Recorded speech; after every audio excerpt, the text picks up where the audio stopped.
Okay, we'll start with this. Katie Taylor focused on Serrano, then wants McCaskill and Chantelle. She was quoted as saying, outside of Serrano, you have the undisputed welterweight champion Jessica McCaskill, WBC IBF 140-pound title holder Chantelle. If she fights WBA, WBO 140-pound title holder Kaylee Rice and becomes undisputed at junior welterweight, Taylor told ESPN, these are the types of names that could make for huge fights. These are super fights, not just in women's boxing, but boxing as a whole. The attention fights like those could possibly bring to the sport would be unreal. So I think this could be a very historic year for me. You have to imagine a world where Katie Taylor beats Amanda Serrano for these fights to come into it. Because that's essentially the picture they're painting. What would Katie do beyond the Serrano fight if she wins it? If she loses that fight, it's conceivable there could be a second fight, a rematch. But if she makes it through the first one... If Katie wins the first fight, I don't think there's going to be a rematch. She went on to say, I'm 35 years old, though, and I know that this is a short career, but I do want to make the most of it, and I genuinely feel like people have not seen the best of me. I feel that these next few years of my career will be the best yet. I definitely understand I can't do this forever, unfortunately, as much as I would love to. So many people have spoken about my retirement over the last few months. When I'm asked about it, I just answer politely, I guess. But on the inside, my stomach is churning. You have to imagine a world where Katie Taylor's already beaten Amanda Serrano because that's the picture that they're painting. Would she fight after that? What fights would make sense if Katie already has the biggest fight of her career and the biggest fight in the history of women's boxing? What does she do now? Where does she go? And a Chantelle fight is a sensible fight, a sensical fight at 140 pounds. In the past, when I've spoken to Chantelle, she expressed some skepticism as to whether or not she'd ever get a crack at Katie, whether or not she'd ever get the chance to lock horns with her. Jessica McCaskill is also a viable option, a very recent Matchroom signee. She's done a lot of business with Matchroom over the years, but only recently was she signed to a promotional deal, making her a bona fide Matchroom fighter, having defended the undisputed welterweight crown 2 times now, once in the rematch with Cecilia Breakhouse, and more recently, late last year against Candy Wyatt. Scored a 7th-round TKO stoppage. That was on the undercard of Devin Haney versus Jojo Diaz. Both Chantelle and Jessica are Matchroom fighters. Both Chantelle and Jessica are viable options for Katie Taylor, and both Chantelle and Jessica are receptive to just such a fight, just such a match with Katie Taylor if Katie beats Amanda. I don't imagine Katie likes people broaching the subject of her potential retirement. Especially not ahead of what's supposed to be the biggest fight of her career and what is the biggest fight in the history of women's boxing. I don't imagine Katie Taylor is comfortable fielding questions about the day she walks away from the sport and aging. It's encouraging that in spite of those questions, Katie Taylor looks onward, looks ahead to what she might do beyond the Amanda Serrano fight, that as far as she's concerned, she's still got a couple more good years left in her. You have to wonder what inspires those questions when Katie Taylor often fights some of the best and brightest fighters the sport has to offer on a regular basis. Why do people keep asking her about that? It's ignorance is what it is. While Katie Taylor might be one of the more recognizable faces in the sport of women's boxing, sometimes her opponents are not so recognizable. Thus, their finer qualities are often overlooked. They're good fighters, but the spectators don't always know that. Well, yeah, maybe the spectators are familiar with Natasha Jonas, for example, but they might not be as familiar with a Firuza Sharapova. Thus, what a fighter like Firuza brings to the table, they might be largely ignorant to that. When a Katie Taylor goes out there with that same Firuza Sharapova,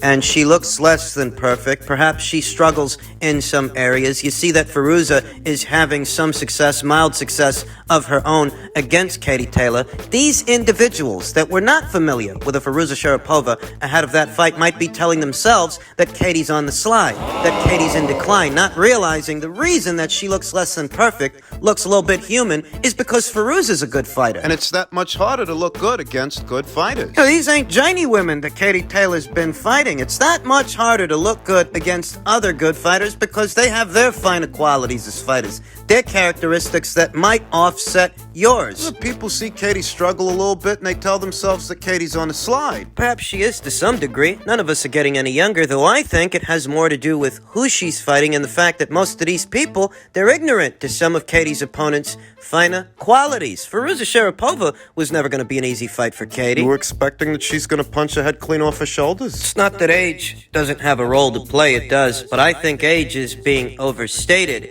when it comes to Katie Taylor. She's looked less than perfect, but that was against quality quality opponents. Looking ahead to a potential Chantelle Cameron fight. Jessica McCaskill is just as viable an option as Chantelle Cameron, with the difference being that the McCaskill fight would require Katie to move up 2 weight classes, whereas Chantelle, she's just 1 division north of Katie at 140 pounds. I love Chantelle. I almost don't want them to fight, though. If they ever do, I wouldn't miss it, because I give Chantelle Cameron the best odds. The best odds of anybody campaigning at or around these weights to potentially beat and unseat Katie Taylor. That's right, I hate to say it, but Chantelle Cameron is the apex predator at 140 pounds. She's the most dangerous fight for anybody aspiring to become a champion. She's got a mean streak. She's got dog in her, and she can box, she can bang, she's got power, athleticism, some speed, perhaps not as fast as Katie, though. Out of everybody out there, I'd give Chantelle the best odds to beat Katie. You could give Jessica McCaskill decent odds at welterweight to perhaps avenge the loss she suffered to Katie years ago. You could, though. Out of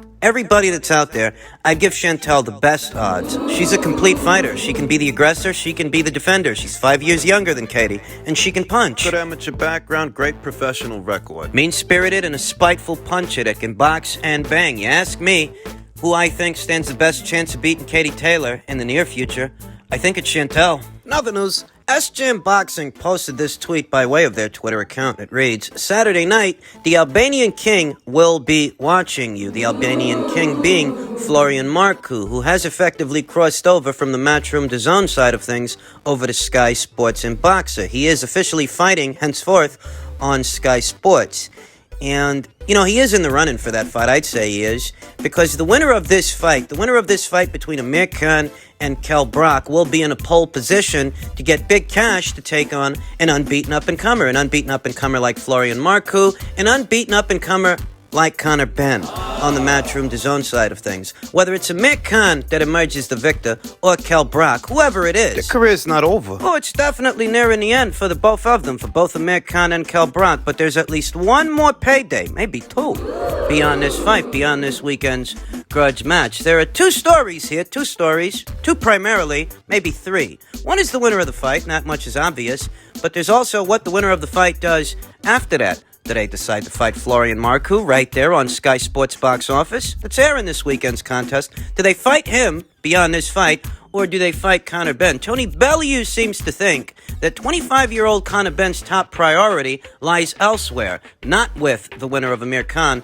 versus Kell Brook. But we know that Eddie Hearn had expressed some interest in doing a Conor Benn versus Amir Khan fight. That'd be a big fight. A bigger fight than a Florian Marku fight. At this point, for either Kell Brook or Amir Khan, whichever one of them emerges the victor tomorrow, at this point, they'd likely go to the highest bidder. The both of them are in the twilight of their careers, and they're not boxing for world titles and pound-for-pound status anymore. At this point, they're fighting for the bag. They're prize fighters, no more, no less, and that's understandable. Thus, wherever the winner of the fight goes will likely have more to do with who's willing to pay them the most. Who's the highest bidder? Who's willing to give them the biggest bag for their marquee value and their services. That boils down to 2 outfits in the UK, 2 primarily, Sky Sports and DAZN, Matchroom and Boxer. They both have unbeaten up-and-coming welterweights that could use a crossover fight, a passing of the torch fight, as that's what this fight would be, a fight with the winner of Amir Khan versus Kell Brook, and it all boils down to who can provide the biggest bag. I told you Sky's months ago that Florian Marku was going to go to Sky. Well before it was announced. Months before it was made official. I told you Florian Marku was going to go to Sky, and he's going to go to Sky because what he wanted at Matchroom was the Conor Benn fight. That fight didn't happen for him. And in staying there, he'd be playing playing second fiddle to Conor. His career may not get the same time and attention that's being poured into the career of Conor Benn, who's turning out to be a bit of a marquee attraction, amassing a following. All the same, since he couldn't get the Conor Benn fight, he decided to take his business elsewhere. For Florian Marku, that could be a very important fight. Crossover fight, passing of the torch fight in the United Kingdom for the Albanian king, who needs a name like the name of either Amir Khan or Kell Brook to cross over into the mainstream, as it were. Very important fight, and it's just a question of how much is that fight worth to Sky Sports and Boxer. The Conor Benn fight, respectively,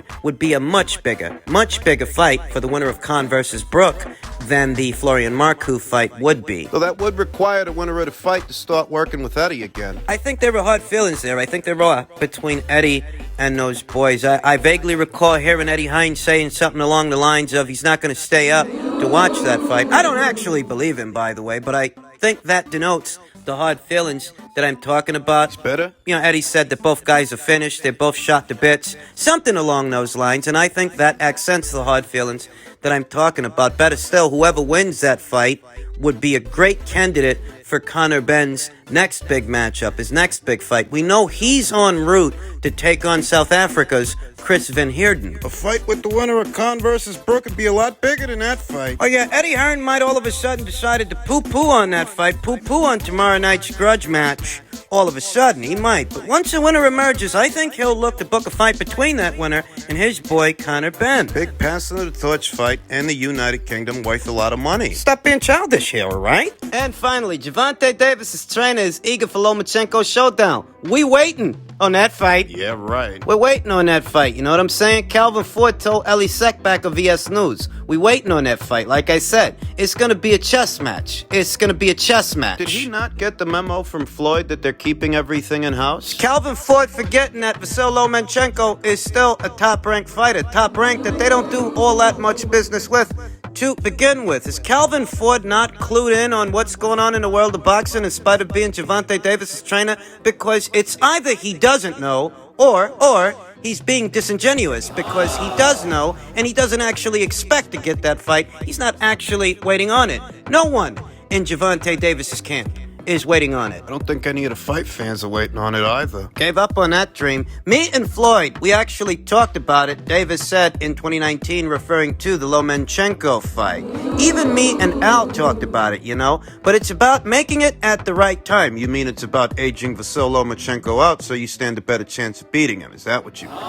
Everything don't happen overnight. We know that Al and Top Rank head Bob Arum, they did business together before. But it'd be hard making fights with them. But I'm just a student of the game. I have a great team. I'm just following their lead. I don't know if Loma is going to take the chances that he takes with other fighters, as he does with Tank. But that's like a mega fight, to tell you the truth, Calvin Ford said. That's the fight people been waiting on. That fight's not gonna fucking happen and nobody's waiting for it anymore. Ford is convinced that the fight must happen at some point down the line. I'm convinced that it won't. I'm convinced that fight will never come into fruition. It will never see the light of day. That's what I'm convinced of. I think 2022 is going to be a real interesting year for all of them, to tell you the truth, because they gotta fight each other. They gotta fight each other, Ford said. They are fighting each other. Davis-Lomachenko fought Teofimo Lopez, who fought George Kambosos, who may end up fighting Davis-Lomachenko in the very near future. As far as fighting each other,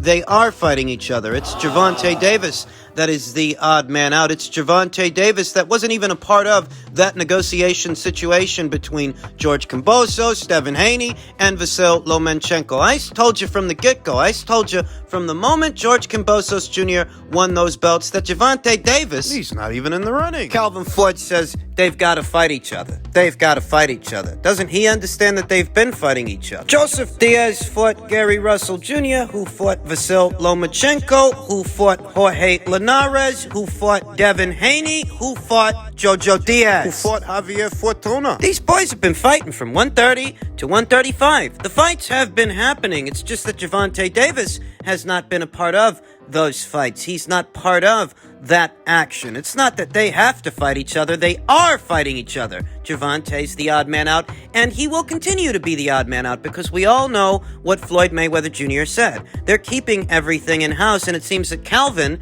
didn't get the memo. So Lomachenko's not in Gervonta Davis's future. What the future holds for Gervonta Davis from where I'm sitting is a rescheduled fight with Rolly Romero. Now that Rolly has been exonerated of those sexual misconduct charges, they're likely going to look to reschedule that fight, and we all know it.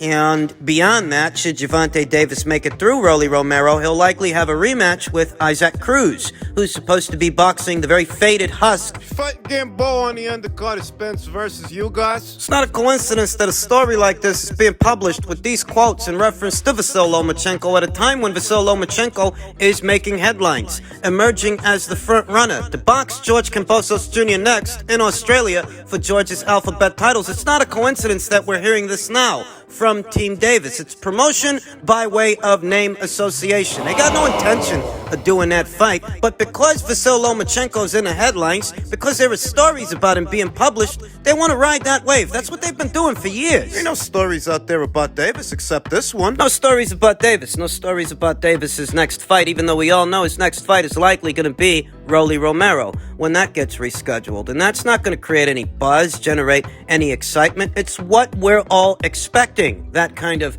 matchmaking. Thus, the most excitement they can create is to dangle this potential fight in front of the boxing fans. Like if he beats Rolly, maybe he'll fight Lomachenko afterwards. This has been going on since 2017, 2018, 2019, 2020, 2021, here in 2022. It's more of the same. Fucking fight's not gonna happen, man. I don't know who Calvin Ford thinks he's fooling with this stuff. Who out there actually believes, after all this time, given what Floyd Mayweather Jr. said, not but last year, who's actually waiting for Gervonta Davis to fight Davis-Lomachenko? Hell, who's actually waiting for Gervonta Davis to fight somebody with a pulse? The next two fights are gonna be Rolly Romero. If he beats Rolly, he'll do a rematch with Isaac. These guys really wanted to be in a mix of those kinds of fights. You have to remember, Gervonta Davis is currently in possession of a WBA baby belt. He can press the WBA to order a fight between him and the winner of Loma versus Kambosos at any old fucking time. Any old fucking time he wants to. But I'll bet you he fights Isaac Cruz again if he beats Gamboa. I told you, Gervonta lives in a reality that's parallel to the world of boxing, though not exactly a part of it. That's what this is.